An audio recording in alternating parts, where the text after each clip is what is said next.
1988 වෙනි ප්‍රශ්නයට දීලා තියෙන්නේ බල පද්ධති සම්බන්ධ ප්‍රශ්නයක්.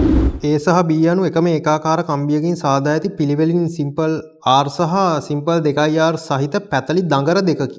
ඒවා රූපයේ පෙන්වා ඇති පරිදි එකම තලයක පිහිටන ලෙස X හිදී එකිනෙකට පාස්සා ඇත. A දඟරයෙහි වට 4ක්ද B හි වට 1ක්ද ඇත. මෙම පද්ධතිය y ලක්ෂයෙන් එල්ලුවහොත් කේන්ද්‍ර දෙක යා කරන O1 O2 රේඛාව සිරස සමග සාධන කෝණය වනුයේ. ඒ කියන්නේ මේවා දැන් තැටි නෙමෙයි දඟර.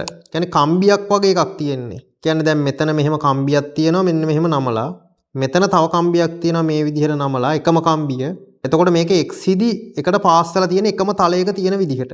ඒ කියන්නේ මේ ස්ක්‍රීන් එක නම් මේ ස්ක්‍රීන් එක තියෙන තලයේ තමයි තියෙන්නේ. ඒ වගේම කියනවා මෙතන මේකේ වට 4ක් කොතලලු. y ගේ වට 4ක් කොතලා ඒනේ AB නේ. A ගේ වට 4ක් කොතලා B ගේ වට 1යි ඔතලා තියෙන්නේ. දැන් මේකේ y ලක්ෂයෙන් එල්ලුවට පස්සේ O1 O2 රේඛාව සිරස එක්ක හදන කෝණය අහනවා. දැන් අපි දන්නවා මොකක් හරි වස්තුවක් තන්තුවකින් එල්ලුවොත් එහෙම ඒ වස්තුව මත තියෙන්නේ බල දෙකයි. තන්තුව විසින් වස්තුව මත ඇති කරන ආදති බලය වස්තුවේ බර. එතකොට අපි දන්නවා වස්තුවේ බර ඒ කියන්නේ ගුරුත්ව කේන්ද්‍රය වස්තුවේ බර ක්‍රියාත්මක වෙන ලක්ෂ්‍ය ගුරුත්ව කේන්ද්‍රය සහ තන්තුව වස්තුවේ ගෙට ගහලා තියෙන ලක්ෂ්‍ය කියන්නේ අවලම්බන ලක්ෂ්‍ය මේ ලක්ෂ්‍ය දෙක යා කරන රේඛාව සිරස් දිශාවට තියෙන්න ඕනේ. සිරස් වෙන්න ඕනේ. මොකද මේ වගේ වස්තුවක් තියෙන්නේ බල දෙකක් යටතේ සමතුලිතයි. ඒ කියන්නේ විශාලත්වයෙන් සමානලා දිශාවෙන් ප්‍රතිවිරුද්ධ වෙලා ඒකරේඛීය වෙලා ඉන්න ඕනේ. එතකොට ඒකරේඛීය වෙනවා කිව්වට පස්සේ mg කියන බලයේ දිශාව නිශ්චිතයි සිරස්ව පල්ලෙහාට පෘථිවි කේන්ද්‍රයේ දෙසට. එතකොට සිරස්ව පල්ලෙහාට mg තියෙද්දි සිරස්ව ඉහළට t තියෙන්න ඕනේ. එතකොට අවලම්බන ලක්ෂ්‍ය සහ ගුරුත්ව කේන්ද්‍රය යා කරන රේඛාව සිරස් වෙන්න ඕනේ. සිරස් දිශාවට තියෙන්න ඕනේ. හරිනේ. එතකොට y ගෙන් එල්ලුවට පස්සේ අපිට පුළුවන් මෙයාගේ ගුරුත්ව කේන්ද්‍රය කොහේ හරි තැනක තිබ්බොත් අපිට පුළුවන් y සහ g යා කළා මෙන්න මේ රේඛාව සිරස් කියලා ගන්න. අවලම්බන ලක්ෂ්‍ය y ගුරුත්ව කේන්ද්‍රය g මෙන්න මේ ලක්ෂ්‍ය දෙක යා කරන රේඛාව සිරස් අතර තියෙන්නේ කියලා සලකන්න පුළුවන් ගුරුත්ව කේන්ද්‍රය තියෙන තැන හොයාගත්තා නම්. දැන් ඕක තමයි අදහස. දැන් මෙතනින් එල්ලුවට පස්සේ මෙතන ගුරුත්ව කේන්ද්‍රය තියෙනවා නම් මේ දෙක යා කරන රේඛාව තමයි සිරස් තලය. O1 O2 යා කරන රේඛාව මේක. මෙන්න මේ අතර කෝණේ හොයන්න තමයි තියෙන්නේ. ඔය වගේ. දැන් බලමු මේ වස්තුවේ ගුරුත්ව කේන්ද්‍රය කොහෙද තියෙන්නේ කියලා. එතකොට වස්තුවක ගුරුත්ව කේන්ද්‍රය හොයද්දී අපි මුලින්ම මොකද්ද කරන්න ඕනේ? කියන්නේ ගුරුත්ව කේන්ද්‍රය හොයන්න අංශු පද්ධතියක ගුරුත්ව කේන්ද්‍ර හොයන්නේ නම් අර සජාතීය සමාන්තර බල මූලධර්ම පාවිච්චි කරලා. ඒතර වස්තු පද්ධතියක හොයන්න ගියොත් එහෙම අපි මොකද්ද කරන්න ඕනේ? මුලින්ම කරන්න ඕනේ වස්තුවේ ජ්‍යාමිතික හැඩය තේරුම් ගන්න ඕනේ. එතකොට මේක දිමාන වස්තුවක්. ඒතර දිමාන වස්තුවක තමයි ගුරුත්ව කේන්ද්‍ර හොයන්න යන්නේ. ඒතර දිමාන වස්තුවක ගුරුත්ව කේන්ද්‍රය හොයද්දී අපි මුලින්ම කරන්න ඕනේ මේ වස්තුවට සමමිතික රේඛාවක් තියෙනවද කියලා බලන්න ඕනේ. සමමිතික රේඛාවක් කියන්නේ සමානව කෑලි වලට වෙන් කරන්න පුළුවන්. ඒතර මේකේ අපිට එකක් පැහැදිලිව පේනවා මෙන්න මේ රේඛාව. මේ රේඛාවේ දෙපැත්තට මෙයා සමමිතිකයි. එහෙනම් අනිවාර්යෙන් මේ සමමිතික රේඛාව මත ගුරුත්ව කේන්ද්‍රය තියෙන්න ඕනේ. හරි. තව සමමිතික රේඛා එකක් හරි ගහ ගන්න පුළුවන් වුණා නම් මේකේ ගුරුත්ව කේන්ද්‍රය හොයන්න පුළුවන් කිසිම කේස් එකක් නැහැ. වැඩේ තියෙන්නේ වෙන සමමිතික රේඛා නැහැ මේකට. දැන් මේකට කරන්න වෙනවා එහෙනම් මොකද්ද? දැන් මේ සමස්ත වස්තුව අපි ගුරුත්ව කේන්ද්‍ර දන්න කොටස් වලට වෙන් කරගන්න වෙනවා. එහෙනම් මේක මම මෙන්න මේ වගේ මේ කොටස එකක් මේ කොටස එකක් කියලා වෙන වෙනම සලකනවා. වෙන වෙනම සැලකුවාට පස්සේ ඒ වෙන වෙනම කොටස් වල ගුරුත්ව කේන්ද්‍ර දන්නවනේ. ඒගේ ගත්තොත් මේ වලල්ලක් තියෙන්නේ වලල්ලේ ගුරුත්ව කේන්ද්‍රය එයාගේ කේන්ද්‍රය තියෙන්නේ. මේක ගත්තොත් මෙයත් වලල්ලක් මේ වලල්ලේ ගුරුත්ව කේන්ද්‍රය එයාගේ කේන්ද්‍රය තියෙන්නේ. දැන් ඔන්න වස්තු දෙකට වෙන් කරගත්තට පස්සේ අවුලක් නැහැ ගුරුත්ව කේන්ද්‍ර වෙන වෙනම දන්නවා. සමස්තය දන්නේ නැති වුණොත්. එතකොට අපි කරන්නේ මේ සමස්ත වස්තුව කොටස් වලට කඩලා ගුරුත්ව කේන්ද්‍ර දන්න කොටස් වලට කඩලා ඒ සමස්ත ගුරුත්ව කේන්ද්‍රය අදාළ වෙන වස්තුවේ බර ඒ ගුරුත්ව කේන්ද්‍රයේ තියෙනවා කියලා සලකනවා. එතකොට මේ සමස්ත වස්තුවේ ඒ කියන්නේ මේ තනි දඟරයක් තනි වලල්ලේ ගුරුත්ව කේන්ද්‍රය තියෙන්නේ O1 වලනේ. එතකොට මම වලල්ල වෙනුවට වලල්ලේ සමස්ත ස්කන්ධය O1 කියන ලක්ෂයේ තියෙනවා කියලා සලකනවා. ඒතර O2 කේන්ද්‍රය වන මේ වලල්ලේ ගුරුත්ව කේන්ද්‍රය O2 නිසා මේ සමස්ත ස්කන්ධය මම O2 ගේ තියෙනවා කියලා සලකනවා. එතකොට මේක හැදෙන්නේ මෙන්න මේ විදිහටනේ. මෙතන O1 තියෙනවා. මෙතන O2 තියෙනවා. මෙතනින් මෙයාගේ බර ක්‍රියාත්මක වෙනවා මෙතනින් මෙයාගේ බර ක්‍රියාත්මක වෙනවා. දැන් අර අංශු දෙකක් තියෙන පද්ධතියක් වගේ නේද? ඒ කියන්නේ මේ වස්තුව අපි අංශු වලට දැන් වෙන් කරගෙන තියෙන්නේ. හරි. දැන් මේ වගේ බරවල් දාගන්න තමයි තියෙන්නේ. MAG MBG. දැන් මේකේ බරවල් දාගන්න තියෙනවා. දැන් කොහොමද බර දාගන්නේ? අපිට බර දීලා නැහැනේ. අපිට දීලා තියෙනවා ඒකාකාර කම්බියක් කියලා තියෙනවා. එකම ඒකාකාර කම්බියෙන් අරන් තියෙන්න කියලා දීලා තියෙනවා. එහෙනම් අපිට පුළුවන් මේ කම්බියට අර්ථ දක්ව ගන්න රේඛීය ඝනත්වයක්. මීටරයක් කොච්චර බරද කියලා. මොකද දැන් මෙයාට බර ඕනේනේ. බර හොයාගන්න ඕනේ.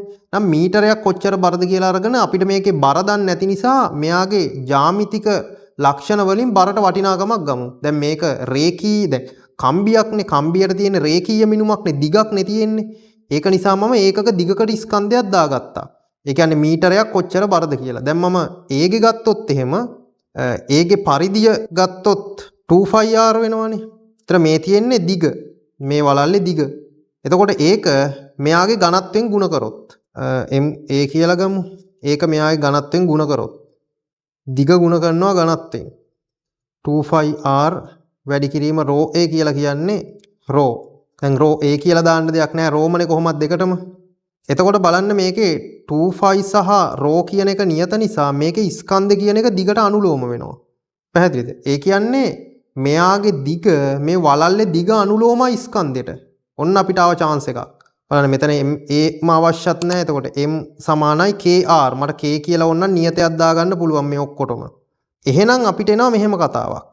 මම ma කියලා දාගන්නම්කො මෙයාට. ඔහොම ගමුකෝ. ma සමානයි kr. එහෙනම් මට bටත් ඔය කතාව ඔය විදිහටම දාගන්න පුළුවන් නේද? මොකද දැන් මම මේවා ලියන්නම අවශ්‍යත් නැහැ. දැන් mb කියන එක එන්නේ ඇත්තටම k වැඩි කිරීම 2r කියලා. 2ක් kr. ඔහොම එන්නේ. ඇයි lb කියලා කියන්නේ 2πr කියන්නේ 2r නේ මෙයා. මේක 2r මේක r නේ. එතකොට මේක 2r වෙනවා. එතකොට මෙයාගේ mb කියන ස්කන්ධය ගන්න පුළුවන් lb කියන්නේ මෙතන 4ක් πr වර්ගනේ. මෙයා වැඩි කරන්න රෝගෙන්. එතකොට මෙතන එනවා 4ක් r ρ. එතකොට මම නියතයට ගත්තේ නියත කරගත්තේ 2π ρ නේ. නැත්තම් මෙතන මෙහෙමම ලියලා තියාගන්නකෝ. 2π වැඩි කිරීම 2r ρ කියලා. ඒතර මේකනේ මම නියත හැටියට ගත්තේ. ඒතර 2ක් r ඉතුරු වෙනවා. හරි මේ ඕනෙම ළමයට තේරෙන්න තමයි මෙහෙම කියන්නේ. නැත්තම් මේවා මෙහෙම කර කර ඉන්න ඕනේ නැහැ. හරිනේ. දැන් එහෙනම් මං kr ට m කියලා දාගන්නම්කෝ. එහෙනම් මට පුළුවන් නේද mb ට 2m කියලා දාගන්න. එකට 2යිනේ. දැන් මෙතන වට 4ක් ඔතනවනේ. එතකොට මේ තියෙන්නේ එක වටයක. දැන් මෙයාගේ නම් එක වටයයි. හරිද? එහෙනම් මම මෙතන කැපිටල් MB කියලා ගන්නම්. කැපිටල් MB කියලා කියන්නේ MBම තමයි. ඒ කියන්නේ 2m තමයි. මෙතන මම කැපිටල් MA කියලා ගන්නම්. මෙතෙන්ට එනවා වට 4ක් ඔතලා තියෙනවනේ. වට 4ක් ඔතලා තියෙන නිසා මේක 4ෙන් ගුණ වෙන්න ඕනේ. දැන් මේක 4m වෙනවා. එහෙනම් බලන්න මෙතන 4mg මෙතන 2mg. බලන්න ස්කන්ධය ගත්ත විදිහ. ඒතකොට ස්කන්ධය අපි දන්නේ නැහැ. ඒතකොට මේක රේඛීය මිනුමක් නිසා තමයි මේ විදිහට ගත්තේ. දැන් ක්ෂේත්‍රීය මිනුම් වලින් දෙන්න පුළුවන්. පරිමා මිනුම් හුඟක් දුරට පරිමා මිනුම් නම් දෙන්න තියෙන ඉඩ අඩුයි. ක්ෂේත්‍රීය මිනුම් වලින් දෙන්න පුළුවන්. රේඛීය මිනුම් වලින් දෙන්න පුළුවන්. ওই දෙක තමයි අපිට දෙන්න පුළුවන් විදි. ක්ෂේත්‍රීය මිනුමකින් දුන්නොත් වර්ග මීටරයට කිලෝග්‍රෑම් විදිහට අර්ථ දක්වගෙන හදන්න තියෙන්නේ ක්ෂේත්‍රඵලයෙන් වැඩි කළා. දැන් අපි දන්නවා සජාතීය සමාන්තර බල. මෙයාගේ බර 6 mg මෙතනින් ක්‍රියාත්මක වෙනවා. දැන් බලන්න 4ට 2යි කියලා කියන්නේ මොකද්ද? 2ට 1යිනේ. දැන් මෙතෙන්ට 4mg මෙතෙන්ට 2m. ඉතින් මේ 2mට ඕනනම් අපිට මෙයාටම ඕනනම් මේ වෙලාවෙම m කියලා දාගෙන මෙයාට ඕනනම් 2m කියලා දාගන්නත් තිබ්බා. අපිනේ මේ වර්ථ දක්ව ගත්තේ. හරිද? එහෙම කරන්නත් පුළුවන්. ඕනනම් මෙතෙන්ට අර විදිහටම දාගන්න පුළුවන්. මොකද අපිනේ මේ වර්ථ දක්ව ගත්තේ. එහෙම පුළුවන්. එහෙම අවුලක් නැහැ. මෙතන 3mg නේ. මෙතන 2ට 1යි. දැන් බලන්න මෙතන ඉඳන් මෙතෙන්ට දුර කීයද කියලා. මෙතන ඉඳන් මෙතෙන්ට දුර අරය r නිසා මෙයාගේ r මෙයාගේ 2යි r. එහෙනම් ඔක්කොම දිග 3යි r. මුළු දිග 3යි r නම් හිතන්න මෙතෙන්ට එන්නේ කීයද එතකොට? මුළු 3න් එකක් මෙතෙන්ට. ඒතකොට 3යි r ගෙන් 3න් එකක් මෙතෙන්ට එනවා. 3යි r ගෙන් 3න් එකක් මෙතෙන්ට එනවා කියන්නේ r. මෙතෙන්ට 2යි r. ඒ කියන්නේ හරියටම මේ පද්ධතියේ ගුරුත්ව කේන්ද්‍රය වැටෙන්නේ මෙතෙන්ට. හරියට මේ පද්ධතියේ ගුරුත්ව කේන්ද්‍රය වැටෙන්නේ මෙතෙන්ට. දැන් මේක ලේසියෙන් ගමු එක සැරේ. අපි තේරුම් ගත්තා මේක රේඛීය මිනුම් වලින් යන්නේ. එහෙනම් රේඛීය ඝනත්වය ρ කියලා අර්ථ දක්වගත්තොත් දිග එන්නේ 2πr වලින්. 2π නියත නිසා දිග අනුලෝම වෙනවා රයට. එතකොට අපිට දිගට ඕන නම් kr වගේ එකක් දාගත්ත එකයි. හරිනේ. එතකොට මෙයා ගත්තොත් එහෙම b ගත්තොත් එහෙම ඒක 2යි kr වෙනවා. මොකද අරය දෙකක් නිසා. එතකොට මෙතන ඇවිල්ලා වට 4ක් යන නිසා දිග 4 ගුණයක් වෙනවා. 4ක් kr වෙනවා. මෙතන 2ක් kr. එහෙනම් මේක ඇවිල්ලා 1ට 2යි. 1ට 2යි. එතකොට මෙයාගේ බර 2යි නම් මෙයාගේ බර 1යි. එහෙනම් මේක ප්‍රතිවිරුද්ධ අනුපාතයට බෙදෙනවා 2ට 1යි. 2ට 1යි මුළු දිග 3යි r. එහෙනම් 3යි r ගෙන් 3න් එකක් කියන්නේ r. මෙතන 2යි r. හරිනේ. එතකොට මම අර මුලින් පැහැදිලි කරේ ඕනෙම ළමයට තේරෙන්න පස්සේ මේවා කෙටියෙන් ගන්න පුරුදු වෙන්න. right. දැන් අපි මේකේ ගුරුත්ව කේන්ද්‍රය තියෙන්නේ මෙතන කියලා තේරුම් ගත්තා. ඉතින් දැන් වැඩේ ඉවරයිනේ. y ගෙන් එල්ලුවට පස්සේ අපි මුලින්ම මේක පටන් ගද්දිම කතා කරා අවලම්බන ලක්ෂ්‍ය සහ ගුරුත්ව කේන්ද්‍රය යා කරන රේඛාව තමයි සිරස් රේඛාව වෙන්නේ. මේ විදිහට. ඇත්තටම එතකොට mg කියන කෙනා මේ පැත්තට තියෙන්නේ. ඒ කියන්නේ සමස්ත වස්තුවේ බර තමයි මම මේ mg කියලා දාන්නේ. සමස්තය මේ ඔක්කොගෙම. හරිද? එතකොට මෙයා 2යි mg අරයා mg නම් 3යි mg. එතකොට මේ තියෙන අවලම්බන ලක්ෂ්‍යයට ඇඳපු තන්තුවේ ආතතිය තියෙන්නේ මේ පැත්තට. එතකොට මේ රේඛාව O1 O2 රේඛාවත් එක්ක හදන කෝණය අහන්නේ. මෙන්න මේ කෝණය අහන්නේ. ඉතින් මේක මොකද්ද? මේක අරය r, මේකත් අරයක් r, මේක අංශක 90යි. එහෙනම් මේ කෝණ දෙක සමානයි. මේ කෝණ දෙක සමානයි. එහෙනම් අංශක මේ කෝණ එනවා අංශක 45ක් කියලා. එහෙනම් බලන්න උත්තරේ එන්නේ උත්තරේ 4 අංශක 45යි. මම දැන් මේ ගානේ පැහැදිලි විවරණයක් කරා. වෙනත් මේ වගේ ඕනෙම ගානක් හදන පාත් එක දැන් තේරෙන්න ඕනේ.